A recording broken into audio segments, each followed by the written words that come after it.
Hello, this is the update that we've been waiting for with the Arduino model railroad interface.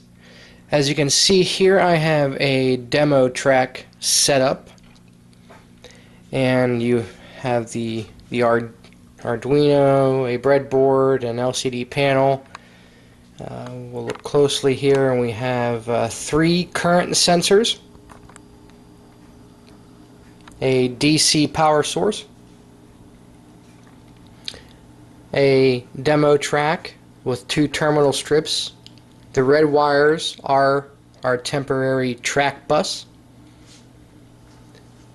We have block signals, one facing in each direction of the block, and the track section is insulated using plastic rail joiners. Our 2 DC demo locomotives.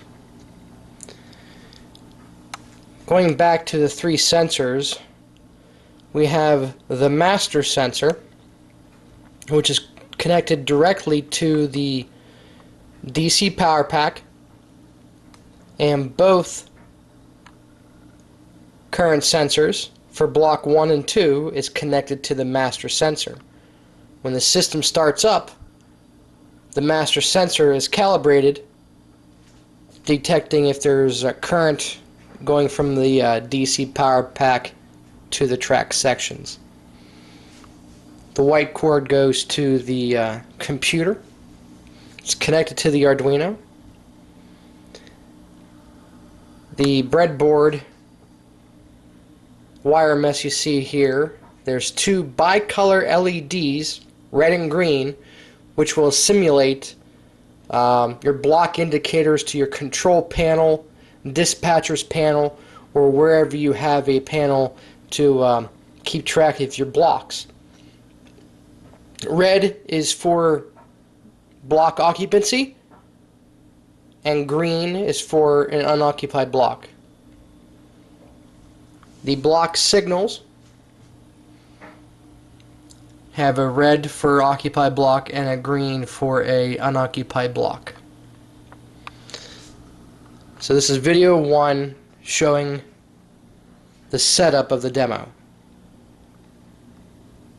The next video will show everything in action. Good morning, everybody. This is video number 2, and this is going to demonstrate the DC locomotives going back and forth on the demo track without any of the block signals or the Arduino model railroad interface turned on to prove that the power is going to the track through the track bus, as well as being connected to the sensors. The power is still going through the sensors even though they are turned off at the Arduino hub. The only reason why the sensors will be turned on is basically for the readings, so the block system can work. As you can see, the locomotives are rolling down the track.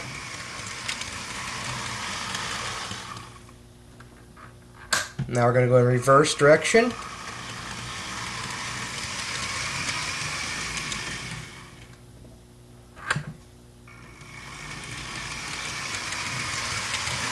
Again, both pieces of tracks are separated by plastic insulated rail joiners to create 2 blocks in our demo setup.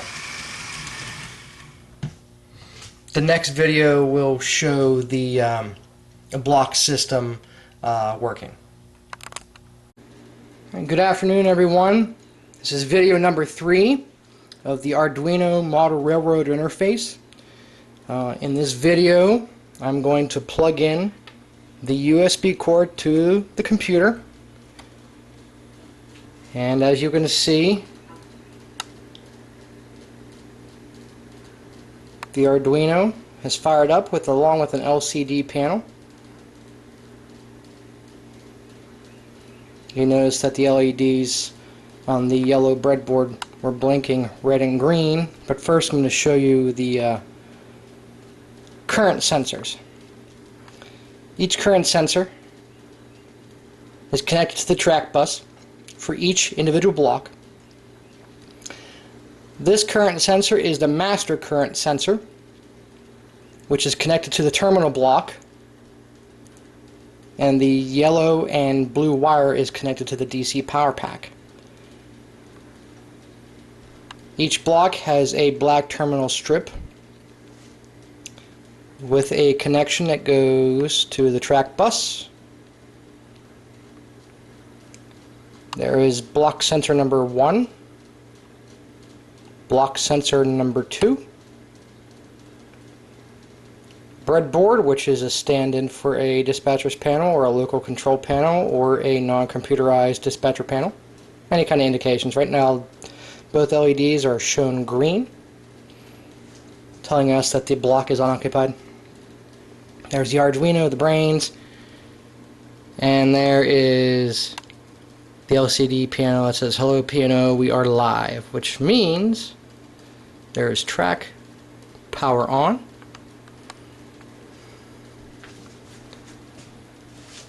As you will see, the block signals are showing green.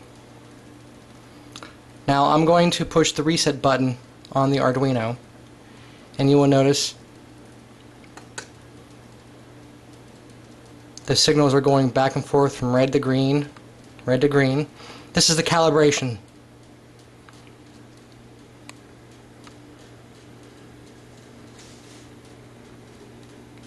The calibration sequence has to be done when track power is off to get a zero out reading, kind of like zeroing out a postal scale, because as you can see, the red LEDs are on the current sensors.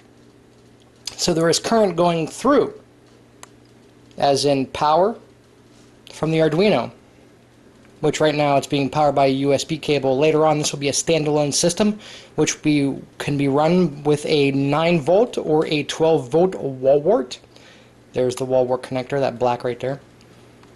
But there is current going through the system right now. So what it did was it calibrated each sensor using the master sensor. The master sensor is used to zero out the other two sensors because there is no power going to the rails. The DC power pack is turned off. So the LED sequence is just letting us know that when we power up the system, it's calibrating, and then whenever it's done, it's done. So we're going to keep a look at the LCD panel.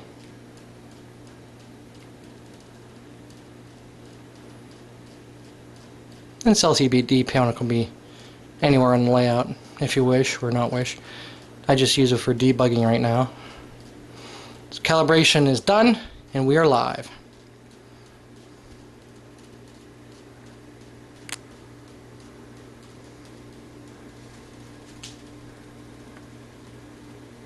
The next video will show the locomotives in operation going up and down the track, and you'll see the block signals change. Good afternoon, everybody. This is the video we are waiting for. As you notice, the block signals are doing their calibration sequence from red to green.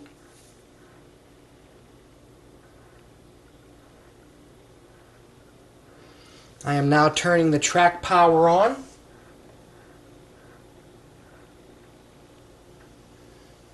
And there is 2 locomotives, DC locomotives in block number 2. As you noticed, the track power went on. The system sensed that there was a locomotive in block number 2. So the light went red. The locomotive is going to be coming out of block number 2. Going into block number 1, you'll see the signals have changed colors from red to green. I'm going to switch directions, and the trains are going to go back from block 1 to block 2. The signals changed. I'm going to turn the track power off.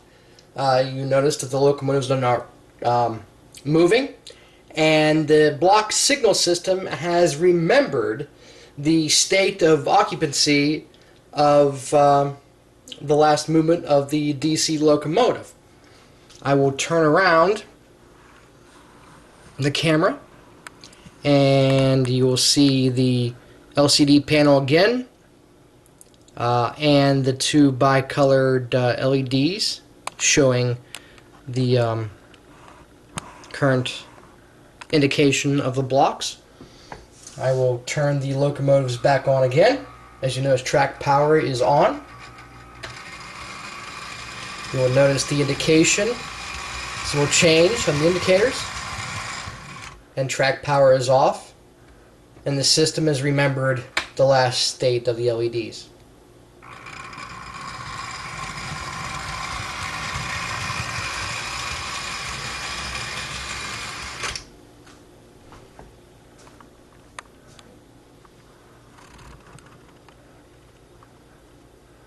And one more time.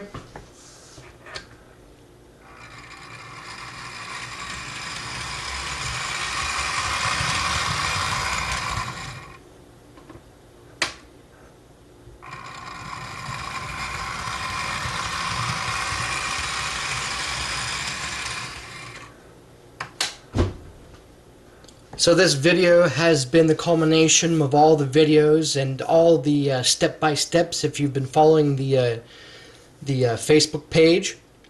The next time you will see an update should be on the demo layout, where there will be many more sensors, many more block signals, and turnout controls controlled by the Arduino and controlled by a specific board that was made to work with Bachmann snap switches, Kato snap switches, Atlas snap switches, interfaced with Arduino computer model railroad control.